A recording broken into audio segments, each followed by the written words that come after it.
I thank the Senator from Maine for her graciousness and for her leadership on this important amendment that she and I brought to the floor.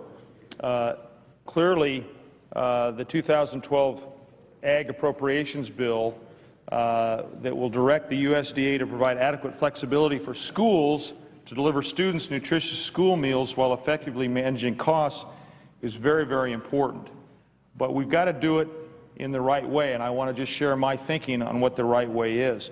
In January of this year, the USDA issued a proposed rule for nutrition standards in the national school lunch and school breakfast programs that would limit total servings of certain vegetables, most notably potatoes, corn, green peas, and lima beans, to 1 cup per week and eliminate potatoes from school breakfast. And I've heard from school lunch providers in Colorado that this restriction will result in significant challenges for food service operations through increased costs, reduced flexibility, and decreased school meal participation. Now, this is especially concerning for them in my state, and I think, as the Senator from Maine has pointed out, all over our country, because school districts are facing increasingly tight budgets. Many children from Colorado and across the nation depend on school meal programs to keep them nourished and ready to learn. And that's why it is important for school meals to include healthy food options, while then also allowing sufficient flexibility to school meal providers to help build a foundation for healthy eating going forward.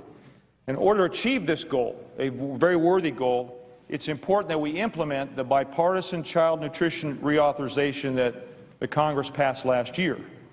And in order to ensure that that implementation is successful for both kids and schools, it's important that the USDA takes into consideration the insights and the experiences of those who are in the school cafeterias every day across America serving meals to our children. These are well-trained and qualified individuals who see our children, our students, on a daily basis. They know their parents, and they very well may be parents of students themselves. And here's what they're saying, Mr. President. I'll read to you from a letter that the Colorado School Nutrition Association sent me recently regarding this proposed rule. Quote, "We believe it is a realistic and attainable goal to create meal plans that meet the current dietary guidelines for Americans while allowing schools the flexibility to manage costs and maintain student participation. Improved nutrition is a vital aspect of our nation's health, one which we heartily support, and we believe it can be accomplished without significant damage to the programs we are trying to improve and without additional strain on local schools." End of quote. Mr. President, that is what the Collins-Udall amendment intends to do. It would direct the USDA to not set maximum limits on the frequency that schools can serve any one fruit or vegetable, while allowing schools to continue to moderate portion size appropriately. Our amendment will also ensure that schools have the flexibility to serve healthy fruits and vegetables in a manner consistent with guidelines established jointly by the USDA and the Department of Health and Human Services, called the Dietary Guidelines for Americans.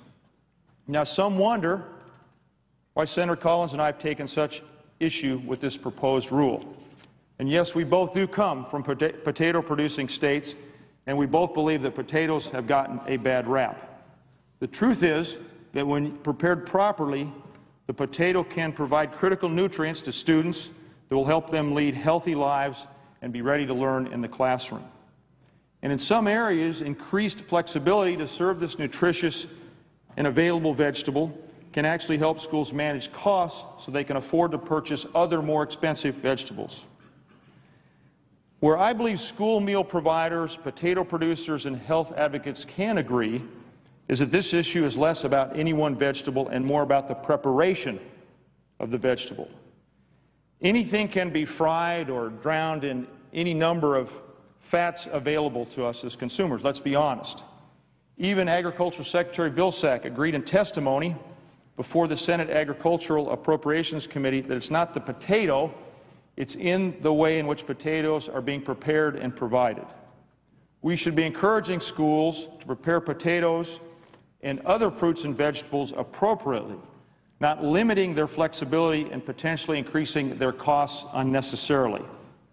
Now, Mr. President, I've spent a good portion of my time in the U.S. Congress working to promote physical activity, get children and families into the great outdoors, and reduce the amount of time children spend in front of the TV and video games. Through my Healthy Kids from Day One Act and the National Kids to Parks initiative, I've focused on getting kids to eat healthier and become more active. And another way we promote healthy lifestyles is making sure that kids have access to needed nutrients and balanced meals.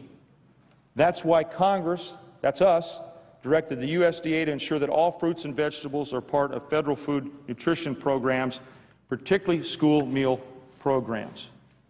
I know Senator Collins believes there's a balance that we can find here, a balance that preserves needed flexibility for our cash-strapped schools, but also preserves guidelines that will ensure our kids are getting the best nutrients possible in their school meals, including from the potato.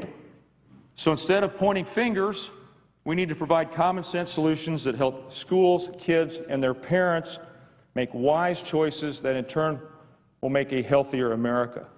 A healthy country is a strong country. And I believe that this amendment is an important tool to ensure that our schools can be an active and effective participant in ensuring our children are healthy, well cared for, and ready to become the next leaders in our goal of winning the global economic race.